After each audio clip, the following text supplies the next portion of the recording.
It's the end of the day with Ray. Hello, my friends. I hope you're all watching Fridays with Frank. I've talked about Fridays with Frank a couple of different times, but this last Friday, Frank had an episode. There's Frank right there. And the title of it was Breaking Up the Branches. And him and Scott were talking about the OEMs selling off their direct operations or their branch operations. Great episode. This is near and dear to my heart. I've been talking about this for a while. But, I want to pull up some of the key points that Frank talked about, and then I want to address those key points myself. So the first thing he says is, no question about it, Frank forecasts at least one OEM get rid of the direct operations. Keep in mind, he wasn't talking about Cannata because he just did this video last Friday, okay? So I personally, I believe that he could be talking about Cannata getting rid of all the rest of them, because I still believe Cannata will get rid of all of their direct operations, and I still want Xerox to pick those up. Makes a lot of sense. But we don't know. We don't know which OEM it is. We don't know what Frank's thinking. He's just thinking that one of them will do it. He did say in the video that he has no inside information. He hasn't talked to any of the OEMs, so he doesn't know. He's just forecasting it like most logical people would forecast. The OEMs are going to get rid of the direct operations. He also says that inventories and branches, fixed asset leases, all these costs they occurred over this last year through this pandemic. They're looking at these P&Ls and thinking to themselves, holy crap, I wish we didn't have that direct operation. They're saying that, right? And then, of course, you might have some on the executive team fighting to keep it. Oh, no, we're going to turn things around this year. Well, yeah, but even before the pandemic, we were having some issues. Can you imagine being in those conversations? But ladies and gentlemen, here's a question I want to ask everybody. So you have a dealer in a marketplace, and that dealer sells XYZ product from any one of the OEMs, right? During COVID, they couldn't get a product. Inventories were low, right? But down the street, there's a branch office that's closed. The OEM has a branch office that closed. Did they allow the dealer to have that inventory? Were they able to say, hey, you know what? Meet us at our office. We're going to give you those machines that we got in our office that nobody's selling. We'll give those to you to go ahead and sell in the marketplace. I guarantee you they probably didn't do that. If they did do that, I'd love to hear those stories. That'd be awesome. But I'm guessing they couldn't do that because they wouldn't figure out how to do it. They'd be like, well, what P&L do we do? Who's going to get credit? You'd have these executives fighting over that, right? Just the way they do. Sometimes I say the OEMs, their executives spend more time trying to figure out how to manipulate the P&L to the benefit than helping the company grow and prosper. That was a little bit cynical, and hopefully that's not really true. But in all reality, sometimes you got to question that, right? As you see some of the actions some of these executives take. But ladies and gentlemen, let's continue this. It's unbelievable that an OEM could look at a balance sheet and say direct operations are good versus dealer. These are Frank's words. He even said unbelievable with a little excitement in the voice. Because it's the truth.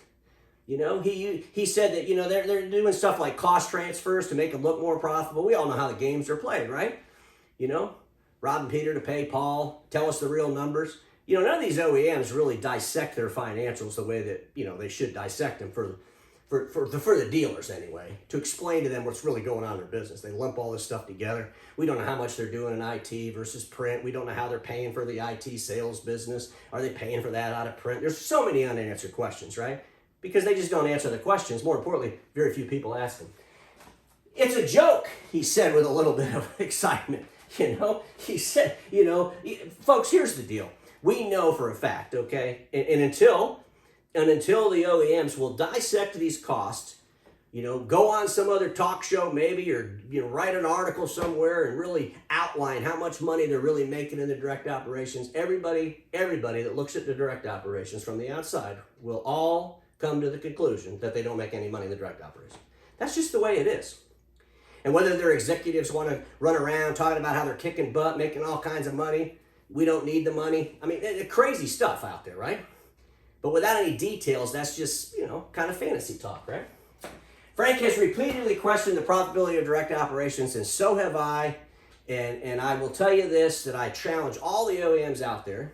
I challenge y'all to put together the financials of your direct operations and share those with the whole damn world. Your publicly traded companies, dissect it all down and share the information.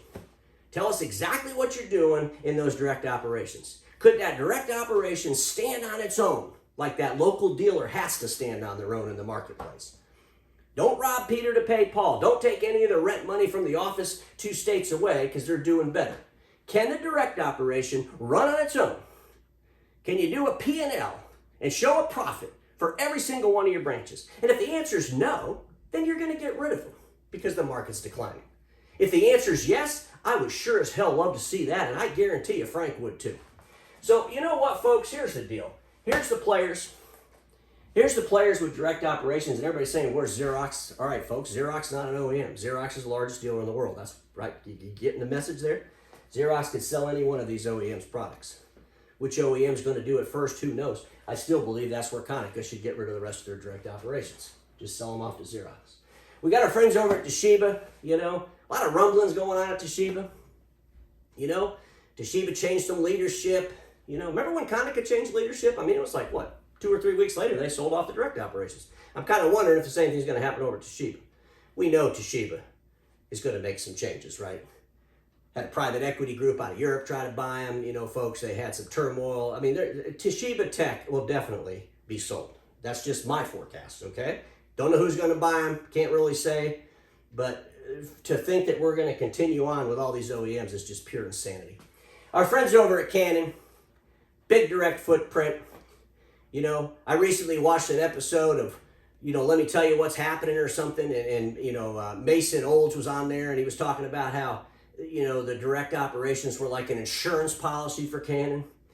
Canon lost, Icon. I think they lost about $3 billion worth of distribution, when dealers were bought up by other entities. And they think the direct operations is a big insurance policy against that. Makes a little bit of sense. Makes a lot more sense if the industry was actually, growing, but it's declining.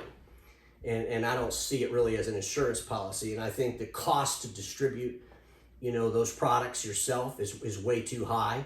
And they would be better off to make fantastic products, build great relationships up with the dealers out there, and have the dealers sell their products.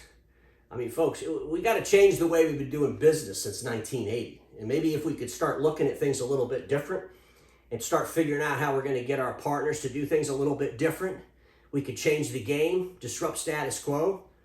But, this comparison to how we always did things and how we're going to continue to do them, and your branches are some kind of an insurance policy, I think is a little bit silly in my mind. The other thing that Mason said was that they don't need the money. This was probably the most disturbing thing that Mason said in that interview. We don't need the money.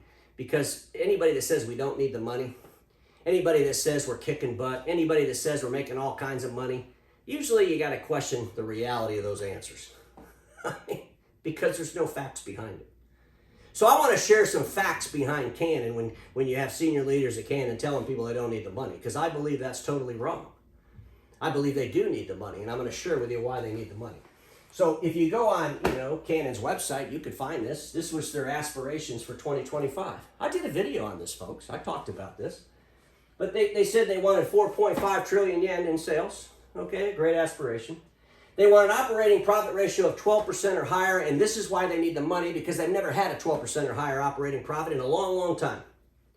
How many years back do you got to go before Canon had higher than a 12% operating profit? I'm just asking the question, folks. And so when you say you don't need the money, you do need the money, because you got to get your operating profit up to 12% or higher.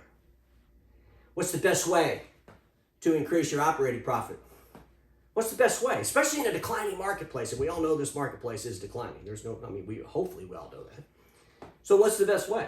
You got to cut costs. Well, if you're Canon and you're looking at the best place to cut costs, where's that going to be? You guessed it, direct operations. Millions and millions and millions and millions and millions of dollars back to the bottom line as you liquidate all those costs to run those direct operations, to sell all that equipment yourself. Folks, there's one thing that Mason said in that interview that was, in my opinion, 100% correct. He said, never say never. So he talked about the insurance policy. He talked about how it's important to him. And, those are good conversations to have, make people feel good. But he did throw in the never say never. And he talked about a time when they sold an office up in Canada. Just kind of shared a little story. But the reality of it is, if Canon really wants to get 12% or higher in operating profit, selling off those direct operations is a really quick way to do it. We'll see. And like Mason Old said himself, never say never. So I believe that Mr. Frank Cannata is definitely onto something, right? I mean, industry icon. He's been talking about the industry for decades. He knows what he's talking about. And for any OEM to start propagating nonsense about how direct operations are never going to be sold and they are so important to us, I don't care who you are as an OEM, it's on the table. All the OEMs selling to each other is on the table.